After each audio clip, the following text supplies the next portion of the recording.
ABC News has dug up video that haven't been seen yet of the situation with Irvo Otieno before his death. They have the moment that got Irvo Otieno arrested, but the situation, he punched an officer. That situation was provoked by the officers. So, they should have never had any business doing what they did here. And I'm going to play the whole ABC coverage for you all to check out. Not many people viewed the first video about Irvo Otieno. So I'm going to link it in the description here, and maybe y'all could go back and check out the first one. You only have one way to do things, then that's the only way you're going to use. And if you feel one thing doesn't work, you're going to escalate it until it either breaks or it works. We don't want to break people. They say they don't want to break people, but look at how many people they broke. Look at how many people corrections officers and police officers have killed. But he is right. If there's only one thing you have to use in your toolbox, it's the only thing you're going to be able to use. So maybe lawmakers will step up now and start creating some new tools for these people to use. 8 News has exclusively obtained a dozen videos that experts and advocates tell us show what went wrong before Irvo Otieno's in-custody death at Central State Hospital. You're watching 8 News at 6. I'm Eric Phillips. And I'm Roland Wilson. In part 1 of this story, we shared how attorneys could use these videos to defend 2 deputies and a hospital worker charged with involuntary manslaughter. 8 News anchor Deanna Albritton joins us live in studio with part 2 of this investigation. Well, Roland and Eric, tonight we are delving even deeper. For the first time, looking at new footage revealing more about the final hours just before Otieno's death and what they show us about the state of Virginia's mental health system. I do want to warn you, some of the video you are about to see may be very difficult to watch. New video painting a fuller picture of how a call for help. I hear a lot of yelling going on. Everything okay? Put Irvo Otieno on a path that ended 3 days later with his death. As we've reported, Colleen Miller of the Disability Law Center of Virginia and policing expert Mike Jones have stated law enforcement more often treated Otieno like a public safety threat than a patient. This, they say, likely exacerbated his condition. Jones noting possibly too many uniformed officers often surrounding him and their failure to give him time to cool off without their presence. Both criticizing Henrico County police officers' interference in Otieno's medical care at Parham Doctors Hospital. Irvo, relax, bro. And that hospital staff allowed them to do so. That intervention ultimately led to Otieno hitting an officer. Otieno was charged, and instead of allowing him to get the care he needed, officers took him to jail. You strap who in? I wish you would. Jones and defense attorney Ted Bruns also say the new videos 8 News obtained show how Otieno's condition deteriorated during his weekend in jail without access to treatment.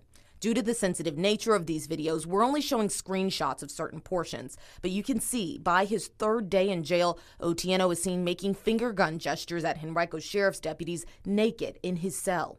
And a video we first showed you a year and a half ago, now made clear with new perspective inside Otieno's cell. An attempt to give Otieno pants, then pepper spraying when he refused the clothes, before the rush inside the cell to subdue him once his back is turned. One of the charged deputies is seen striking Otieno multiple times as he and up to 5 others tried to get Otieno's pants on. Obviously, context is absolutely necessary. Throwing blows because you're frustrated is completely inappropriate. Throwing blows if Mr. Otieno is hurting somebody or is somehow otherwise presenting a security problem could be a very different context. Because these videos have no audio, in the courtroom, context, Bruns says, will be everything, particularly for a prosecution he believes has a tough case to make that hospital orderly Wavy Jones, plus deputies Brandon Rogers and Kyle Sanders, who are all charged with involuntary manslaughter, were negligent to the point of demonstrating a callous disregard for human life. Some of them have no control. They think they are allowed to do these things they do. And it's wrong. There's a need for more mental health professionals to be inside of corrections facilities. More need to separate inmates that have mental health issues. And there's something that many people don't understand and know about, and it is called TBI, traumatic brain injury. I'm going to be doing a big video on that real soon. So stay tuned for that. Because if you know somebody in prison, or if you've ever been in prison, TBI, you probably got it. If you've ever been hit in the head by anything, then you got it probably. So anyway, that's for another video. But Irvo Otieno, man, he was a mental health patient and they treated him like a convict. What would be critically important to know if we had it is what was being said either by Mr. Otieno or to Mr. Otieno. For example, if Mr. Otieno was complaining that he was in physical distress, officers didn't account for that, then I think the case takes on a different complexion. Context may be important in the eyes of Lady Justice, but to Jones and Miller, there is no context that would make it okay to restrain Otieno in the prone position at Central State Hospital for more than 11 minutes. Face-down restraint is acceptable, but only for the most brief of times and also for the most violent of the persons who are struggling. Sometimes you have no choice. One of the ways to handle that is to get them to their feet, because you can restrain them, and that's where the other officers come in, and they can come in from behind and assist with restraining them. How much discretion do you think officers and law enforcement officers should have to use the prone restraint? There shouldn't be any discretion to use prone restraints. They are dangerous. They are often deadly. Miller and the Disability Law Center of Virginia declined to comment on the new videos, citing the first trial starting September 30th. They referred instead to the DLCV's newly released investigative report on the case. That report notes that Central State bans the prone restraint because of its danger. Jones says in some ways the events at Central State mirror what happened 3 days earlier at Parham Hospital, with law enforcement and healthcare workers failing to properly transfer custody. But the second time, the consequences were deadly. I'm somewhat concerned that the Central State orderly and the medical personnel didn't move quicker, because once the Henrico deputies got there, he was turned over to them for treatment and care. Everyone digital reporter Dean Mershahi and I spoke with agrees the entire case is representative of how broken Virginia's mental health system is, that officers and deputies shouldn't have to be involved in mental health crises, but that without real solutions, law enforcement will continue to be. A lot of people just don't understand the etiology of mental health persons in crisis. I think we are ripe for more training for not only the police, but for the medical staff. I do think that Mr. Otieno's death is giving us an opportunity to talk about these difficult issues, but they are issues that have affected hundreds of people with disabilities, mental health disabilities in Virginia.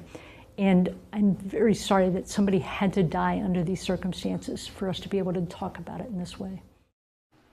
Well, throughout this process, we've heard at least a dozen clear and specific recommendations for next steps to prevent future deaths like Otieno's. They include preventing the criminalization and unnecessary incarceration of people with disabilities, strengthening police oversight and regulating the use of prone restraint, acquiring paddy wagons or larger vehicles to transport patients like Otieno instead of trying to force them into small cruisers, and additional training for law enforcement and healthcare workers on the transfer of custody for mental health patients into care. Now, Deanna, that sounds like a lot of work that our leaders are going to have to do to start solving this. Yes, and actually lawmakers just talked about this yesterday, because frankly, what I just listed, I mean, that is just scratching the surface. There are dozens of recommendations to solve this. But yesterday, those state delegates discussed that we need more mental health care workers, we need more permanent housing. All of that costs money. And so far, we haven't seen folks put their money where their mouth is when those things are concerned. And that's what's needed. Difficult video to watch, a difficult story to tell with details that both you and digital reporter Dean Mershahi have dug up. Very good work on your behalf. Hopefully it prompts some change, and that's what we're really trying to do here. Yes, and we do have more of those recommendations online at WRIC.com. Thanks. Thanks, Deanna. After seeing all this, lawmakers are looking into it now and making changes and recommendations. It took this for them to do it, though. They don't understand mental health in corrections. Mental health inside correctional facilities is a big issue. Officers take our behavior sometimes that we are aggressively assaultive and things of that nature, but it's not that. It's mental health issues. Like, they put us in that situation and they don't understand it. They don't understand that they're poking a balloon that's gonna bust. Some pressure needs to be relieved from the balloon. You don't need to squeeze it. They're starting to learn that, though, and it's sad that it takes a case like this for it to happen. It's only now that these videos surfaced that they're looking at it. You know what I'm saying?